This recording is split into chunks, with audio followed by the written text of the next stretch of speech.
বাইতুল মোকাররমে মনে করিনি একজন আলেম এই ভূমিকা নিতে পারে। গোপালগঞ্জ থেকে মাদ্রাসার তার ছাত্রদের প্রায় 1000 ছাত্র নিয়ে এসে এখানে দখল করে। সম্মানিত দর্শক, জুম্মার নামাজের পরেই এবার রণক্ষেত্রে পরিণত হয়েছে বাইতুল মোকাররম। সম্মানিত দর্শক, এই ভিডিওতে আপনারা দেখতে পারবেন দুই দলের ভিতরে যে ভয়াবহ সংঘর্ষ এবং মারামারি চলছে। ইতিমধ্যে কিন্তু এই ভিডিওতে আপনারা দেখলে অবাক হয়ে যাবেন। বাইতুল মোকাররমের সামনে যে ভয়ঙ্কর সংঘর্ষ, সেই সংঘর্ষ নিয়ে এই ভিডিওতে আপনারা দেখতে পারবেন যে দুই দলের ভিতরে কতজন আহত হয়েছেন এবং কতজন নিহত হয়েছেন। সম্মানিত দর্শক, ইতিহাস হয়েছে যে বাইতুল মোকাররমের মসজিদের ভিতরে এরকম একটি ঘটনা ঘটেছে। চলুন এই ভিডিওতে আমরা দেখে আসি যে আসলে মূল ঘটনাটা কি হয়েছিল এবং কি কারণে এত সংঘর্ষ, দুই দলের ভিতরে কেন মারামারি চলছে। খুবই গুরুত্বপূর্ণ একটি ভিডিওতে, ভিডিওটি না টেনে সম্পূর্ণ ভিডিওটি দেখবেন। চ্যানেলে নতুন হয়ে থাকলে সাবস্ক্রাইব করে আমার সাথেই থাকবেন।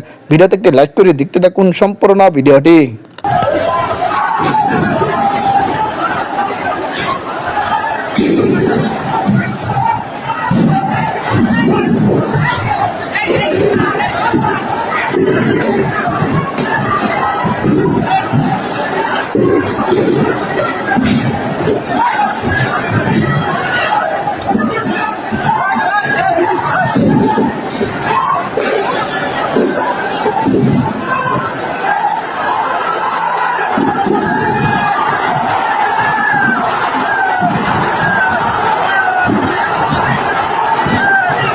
আমাদের ইমাম সাহেব তারা তাকে বসিয়ে দিয়েছে এবং তারা যে আনকমন একজন লোক এনেছে, সুতরাং আমরা তাকে চিনি নাই তো পূর্বে দেখেও নি। তারা আনকমন একজন লোক। এতদিন কোথায় ছিল? হ্যাঁ, এতদিন কোথায় ছিল? না, আমাদের ইমাম সাহেব তো প্রতি শুক্রবারে পড়ে। শুরু থেকে ছিলাম, আপনি তো ভুল বলছেন, মিথ্যা বলছেন। আপনারা এসি যে রুমটা, আমি উজু করে যখন ঢুকছি, উজু করে যখন ঢুকছি, সত্য কথা বলেন, এই আমার গায়ে আঘাত এখন উজু করে আমি ভিতরে ঢুকবো মসজিদের ভিতরে যে এসি রুমটা, হুজুর যেখানে বক্তব্য রাখে, এখানে সাধারণ মুসল্লিরা ঢুকবো, আমি উজু করছি, আমি ঢুকবো, তারা সবাই মাদ্রাসা ছাত্র, কাউকে ঢুকতে দিচ্ছে না, কাউকে ঢুকতে নাই। উচ্ছৃঙ্খলা পরিবেশটা তারা নিজেরাই তৈরি করছে, করে পুরো মসজিদটাকে ভাঙচুর করছে। তার ছাত্ররা আপনার এই যে সিঁড়ির নিচ থেকে লাঠি নিয়ে আমাকে আঘাত করছে, এখানে ঘুষি মারছে। অনেক অনেক মুসল্লিরা মার খাইছে সাধারণ, কারণ একমাত্র সম্পূর্ণ মিথ্যা হয়েছে। শুনেন, আমার উপর যখন হামলা হয়েছে তখন আমি তাকে জিজ্ঞেস করি এবং পরিকল্পিতভাবে আসলে শুরু করেছিলাম। দর্শক, 5 আগস্ট শেখ হাসিনা পদত্যাগ করার পর থেকে বাইতুল মোকাররম কেন্দ্রীয় জামে মসজিদের যিনি খতিব ছিলেন তিনি পলাতক ছিলেন, এমনটাই বলা হচ্ছিল। বেশ কিছুদিন ধরেই বাইতুল মোকাররমের যে খতিব তিনি মসজিদে নামাজ পড়াতে আসছিলেন না।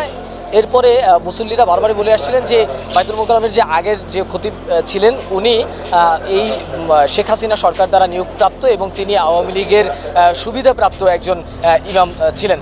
এরপর থেকে কিন্তু তাকে আসলে এই বাইতুল মোকাররমে প্রবেশ করতে দেওয়া হয়নি এবং তিনিও আসেননি। কিন্তু আজকে পরিবেশটা ঘটেছে একটু ভিন্ন। আসলে বাইতুল মোকাররমের কেন্দ্রীয় জামে মসজিদের সামনে একটি উত্তপ্ত পরিবেশ তৈরি হয় এবং বাইতুল মোকাররমের যে সাবেক যে যিনি ইমাম, অর্থাৎ সাবেক বলতে 5 আগস্ট পর্যন্ত যিনি ইমামের দায়িত্ব পালন করেছেন, তিনি হঠাৎ করেই তার লোকজন নিয়ে মসজিদে আজকে শুক্রবার জুমার নামাজ পড়াতে আসেন এবং তিনি যখন আসেন সেটি আসলে সাধারণ মুসল্লিরা বিষয়টি কোনোভাবেই মেনে নিতে পারেননি। সাধারণ মুসল্লিরা প্রতিবাদ করেন।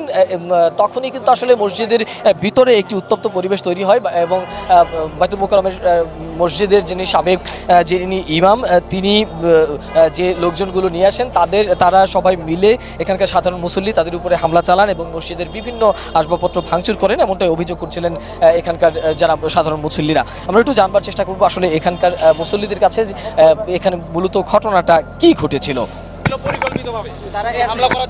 এসএস পাইপ দিয়ে সাধারণ মুসল্লিদেরকে পিটিয়েছে। তারা গোপালগঞ্জ থেকে এসেছে, আমরা শুনতে পেরেছি। এখন এই দালাল রুহুল আমিনের নেতৃত্বে আমরা সাধারণ মুসল্লি আমরা নামাজ পড়তে আসছি এখানে। আমরা তো বাইতুল মোকাররমে মনে করিনি একজন আলেম এই ভূমিকা নিতে পারে। তিনি খতিব হিসাবে নিজেকে দাবি করছেন। তিনি গোপালগঞ্জ থেকে মাদ্রাসার তার ছাত্রদের প্রায় 1000 ছাত্র নিয়ে এসে এখানে দখল করে উনি খুতবা দিতে চান।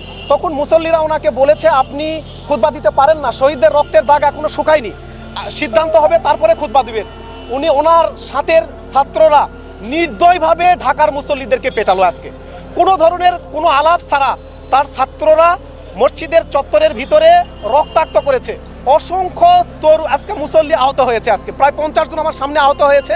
তারা জুতার বক্স, রড এবং পাইপ দিয়ে তারা গ্লাস ভেঙেছে, গ্লাস দিয়ে হত্যার উদ্দেশ্যে হামলা করেছে, আহত করেছে সবাই আজকে। তো আমরা সরকারের কাছে আহ্বান জানাই, ফাঁসিবাদের দূষররা বাংলাদেশের বিভিন্ন স্থাপনা থেকে বিভিন্ন প্রতিষ্ঠান থেকে স্বেচ্ছায় পদত্যাগ করছে, আর একজন আলিম তার ছাত্রদেরকে নিয়ে এসে জাতীয় মসজিদে রক্ত ঝরালো। এটা যদি অনতিবিলম্বে এটার প্যানিশমেন্টের ব্যবস্থা না করা হয়, তাহলে এটা মুসল্লিদের মাঝে চরম প্রতিক্রিয়া তৈরি হবে এবং এটা জাতীয় ইস্যুতে একটা পরিণত হবে। উনি আওয়ামী লীগের নমিনেশন চেয়ে নৌকা মার্কার পোস্টারিং পর্যন্ত করেছে। সেই লোকটা আজকে উনি যখন এই সরকারের পট পরিবর্তন হলো, যেটা কোনো তিনি পালিয়ে চলে গেলেন, তাহলে একজন খতিব তিনি যদি এই অবস্থা পালিয়ে চলে যান, তার মানে তার সে ফ্যাসিবাদের দোসর, এই দোসরটাই এই কাজ করেছে। আজকে লোকজন নিয়ে এখানে হামলা করতে আসছে পুরা বাইতুল মোকাররম মসজিদে, সাধারণ মুসল্লিরা প্রতিহত। আজানের আগে আসার পরে যখন বয়ান শুরু হয়েছে তখন উনি বয়ান করতেছে, আজান চলা অবস্থায় বয়ান স্থগিত ছিল। পরে আজান শেষ হওয়ার পরে এখান থেকে মাঝখানে একজন মুরব্বী, একটু পাকা টাইপের, পাকাধারী, সাধারণ পাবলিকের মতোই লাগছে, উনি উঠে সর্বপ্রথম উনিই বলছে যে আমাদের আগের ইমাম সাহেব তো আসছে, আপনি এখনও কেন বসে আছেন? তো এটা একটা জাতীয় মসজিদ, এখানে যে কোনো একজন মানুষ এসেই সাথে সাথে মেম্বারে বসতে পারে না। এটা একটা সিস্টেমের মধ্যে দিয়ে নিশ্চিত উনি আসছে। তো ওনাকে এভাবে প্রশ্ন না করে ওনার এটা অন্যভাবে করা যেতে পারত, যার কারণে দাঙ্গা হয়েছে। সেটা হচ্ছে আপনার ওনাকে যখন একজন মুরব্বী জিজ্ঞেস করছে যে আমাদের আগের ইমাম সাহেব আসার পরেও আপনি এখনও বসে আছেন, ওনাকে উঠতে দেন। তারপরে এখান থেকে আরও কয়েকজন মুসল্লি দাঁড়াইছে। এখানে কিন্তু কে হুজুর, কে আম পাবলিক, কে সাধারণ জনগণ, এটা বিষয় না, এটা আল্লাহর মসজিদ। এখানে সবাই মুসল্লি, সবাই সমানভাবে মুসল্লি। আর প্রত্যেকটা মুসল্লির চাহিদা অনুযায়ী একজন সৎ নেককার ইমাম খতিব। সম্মানিত দর্শক, আশা করি সকলে পুরো ভিডিওটি দেখলেন। এই ভিডিও সম্পর্কে অবশ্যই আপনাদের মূল্যবান মতামত ভিডিওর কমেন্ট বক্সে লিখে জানাবেন। সম্মানিত দর্শক, ইতিমধ্যে কিন্তু আপনারা ভিডিওর মাধ্যমে দেখতে পেরেছেন যে বাইতুল মোকাররমে যেভাবে সংঘর্ষ শুরু হয়েছে, জুম্মার নামাজ শেষ না হতে তাদের সংঘর্ষ শুরু হয়েছে, এবং কি আওয়ামী লীগ, বিএনপি এবং জামাতে ইসলাম সহ যে 3 দল রয়েছে তারা যে কঠিন সংঘর্ষে জড়িয়েছেন। ইতিমধ্যে এই ভিডিওতে আপনারা দেখতে পেরেছেন বাইতুল মোকাররমে মসজিদের ইমাম নিয়ে চলছে এবার দ্বন্দ্ব। সম্মানিত দর্শক, আগের যে ইমাম খতিব ছিল সে আওয়ামী লীগের দালাল ছিল, এবং এই দালালে ছাত্র নিয়ে আসছিল 1000-এর উপরে এই মারামারি করার জন্য। ইতিমধ্যে কিন্তু এই ভিডিওতে আপনারা দেখতে পেরেছেন সেই রুহুল আমিনকে কিন্তু ইতিমধ্যেই আটক করেছেন, এবং কে তার বিপক্ষে যে অ্যাকশন নিতে যাচ্ছে এই ভিডিওতে কিন্তু আপনারা দেখতে পেরেছেন। সম্মানিত দর্শক, এই ভিডিওর মাধ্যমে যে দেখলেন সংঘর্ষের এই বিষয়গুলো নিয়ে যদি আপনাদের কোনো মতামত থেকে থাকে অবশ্যই ভিডিওর কমেন্ট বক্সে লিখে জানাবেন। এই ধরনের ভিডিওগুলো সবার আগে পেতে অবশ্যই চ্যানেলটাকে সাবস্ক্রাইব করে রাখবেন পরবর্তী আপডেটগুলো সবার আগে পাওয়ার জন্য। সম্মানিত দর্শক, আজকের মতো ভিডিওটা এখানে শেষ করলাম। দেখা হচ্ছে পরবর্তী কোনো এক নতুন ভিডিওতে। সেই পর্যন্ত ভালো থাকবেন, সুস্থ থাকবেন, এই কামনা করে বিদায় নিলাম। আসসালামু আলাইকুম ওয়া রাহমাতুল্লাহ।